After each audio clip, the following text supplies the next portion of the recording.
President of India, Bharat के राष्ट्रपति। Welcome to F1 classes. We are welcoming you to join my channel as we are going to learn President of India. We will forward some important question towards you. Let's start without wasting your time. पहला question है भैया, भारत का एक गणतंत्र है। गणतंत्र का मतलब क्या है? इसमें गणतंत्र का मतलब होता है राज्य का प्रमुख उसके लोगों द्वारा परोक्ष रूप से चुना जाता है। मतलब बिना भेदभाव के एक राज्य का प्रमुख जो है जनता द्वारा ही चुना जाता है। ये इस भारत को गणतंत्र रूप से स्वतंत्र रखता है। अतः भारत एक गणतंत्र देश है। भारत सरकार का संवैधानिक अध्यक्ष कौन है भैया? राष्ट्रपति।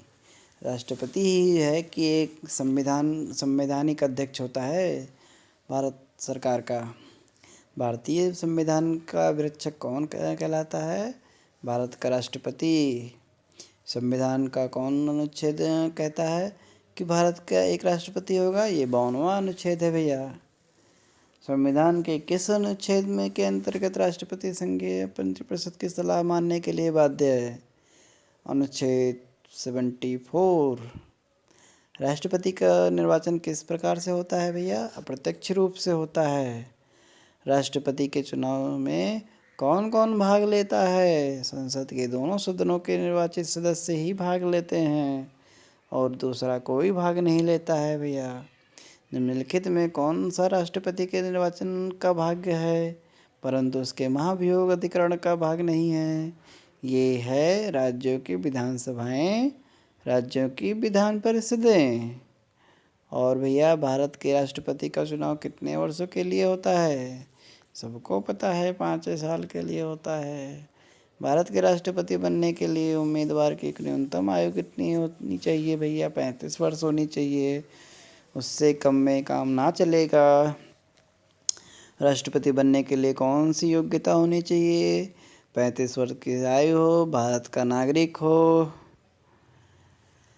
एक व्यक्ति राष्ट्रपति पद बनने के लिए अधिकतम कितनी बार निर्वाचित हो सकता है? कोई स्पष्ट प्रावधान नहीं है इसके लिए भैया। भारत के राष्ट्रपति को पद गोपनीयता की शपथ कौन दिलाता है? मुख्य न्यायाधीश दिलाता है भैया। राष्ट्रपति का पद किस तरीके से खाली हो सकता है? कार्यकाल समाप्त हो जाए भैया या तो वो अपना त्यागपत्र इस्तीफा दे दें, इसलिए तब उनका खाली हो जाता है। भारत के राष्ट्रपति को कितने उसके पद से हटाया जा सकता है? संसद द्वारा ही हटाया जाता है महाभियोग लाके। राष्ट्रपति अपना त्यागपत्र किसे सौंपता है? भारत के उपराष्ट्रपति को सौंपता है। उपराष्ट्रपति किसको सौंपता है? राष्ट्रपति को सौंपता है। राष्ट्रपति पर महाभियोग की प्रक्रिया कौन से देश से लिया गया है भैया? संविधान में अमेरिका से लिया गया है। संविधान के किस अनुच्छेद में राष्ट्रपति पर महाभियोग की प्रक्रिया का उल्लेख है? 61वें अनुच्छेद में। राष्ट्रपति संविधान के किस अनुच्छेद के अंतर्गत अध्यादेश जारी कर सकता है भैया? अनुच्छेद 123वें। राष्ट्रपति निम्न में से किस सूची के विषय पर अध्यादेश जारी कर सकता है भैया? संघ व समवर्ती सूची में। राष्ट्रपति द्वारा जारी एक अध्यादेश संसद के सत्र प्रारंभ होने के बाद उन्हें कितने समय तक रख सकता है? 6 सप्ताह तक रखना आवश्यक है भैया। नामांकन के समय राष्ट्रपति पद के उम्मीदवार को जमानत के तौर पर कितने रुपया के जमा करना पड़ता है भैया? कम से कम 15,000 रुपया जमा करे पड़ी उनका। राष्ट्रपति को कौन सहाय्य आमंत्रण देता है? संघीय मंत्रिपरिषद। भारत के राष्ट्रपति व उपराष्ट्रपति की अनुपस्थिति में कार्यभार कौन ग्रहण कर सकता है? ये भैया सर्वोच्च न्यायालय के मुख्य न्यायाधीश। और भैया देखो, राष्ट्रपति लोकसभा को भंग कर सकता है प्रधानमंत्री की सलाह पर। अगर प्रधानमंत्री भैया चाहेंगे तो राष्ट्रपति भैया अपना लोकसभा को भंग कर देंगे।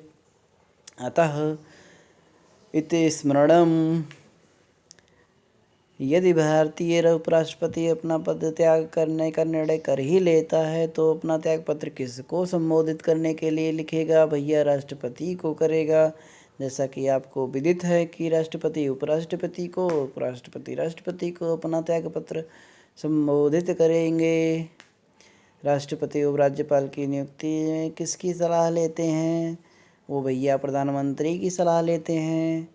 और भारत के राष्ट्रपति की मर्जी तक निम्नलिखित में से कौन अपने पद पर रह सकता है? राज्यपाल। राष्ट्रपति को लोकसभा में किन 2 सदस्यों को मनोनीत करने का अधिकार है? राष्ट्रपति 2 चेले चपाड़ी रखते हैं एंग्लो इंडियन। राष्ट्रपति राज्यसभा के लिए कितने सदस्यों को मनोनीत करता है? 12 सदस्यों को।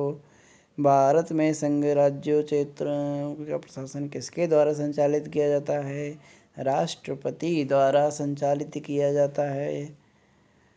अप्रत्याशित व्ययों की पूर्ति के लिए निम्नलिखित में से कौन भारत को आकस्मिक निधि से धन निकाल सकता है? वो राष्ट्रपति जी हैं जो कि आकस्मिक निधि से धन निकाल सकते हैं। भारतीय सशस्त्र सेनाओं का सर्वोच्च कमांडर राष्ट्रपति जी ही होते हैं।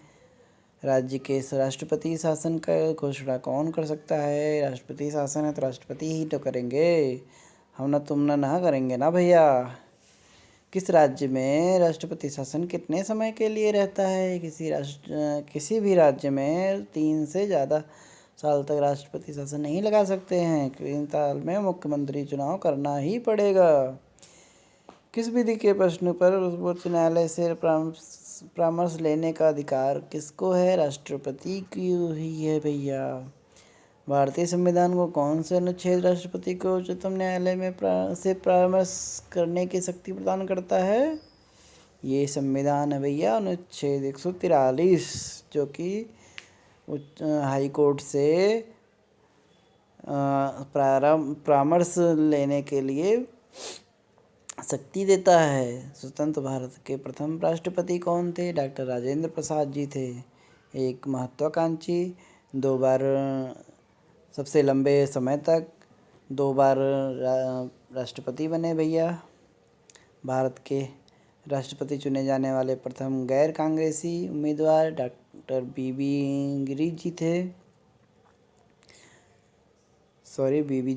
थे।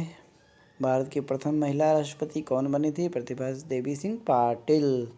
ये प्रथम एक ऐसी प्रतिभाशाली महिला थी जो कि एक बार कोई महिला राष्ट्रपति बनी, वो प्रतिभा देवी जी पाटिल जी ही थी। भारतीय राष्ट्रपति। भारत के निम्नलिखित में से किस मुख्य न्यायाधीश ने कुछ समय तक भारत के राष्ट्रपति के रूप में भी कार्य किया था? ये भैया महामहिम न्यायमूर्ति एम हिदायतुल्लाह जी थे। भारत के किस राष्ट्रपति की मृत्यु कार्यकाल पूरा करने से पहले ही हो गई? ये डॉक्टर जाकिर हुसैन जी थे। निम्नलिखित में से किस राष्ट्रपति ने लगातार 2 बार राष्ट्रपति पद संभाला था? डॉक्टर राजेंद्र प्रसाद जी थे। भारत के निम्नलिखित राष्ट्रपतियों में से कौन एक कुछ समय के लिए गुटनिरपेक्ष आंदोलन के महासचिव थे? ज्ञानी जैल सिंह थे। जी भैया, आपको हमारा चैनल F1 क्लासेस देखने के लिए बहुत बहुत शुक्रिया। मन हो तो भैया लाइक सब्सक्राइब कर लो। Thank you very much. Thank you for watching. Have nice day.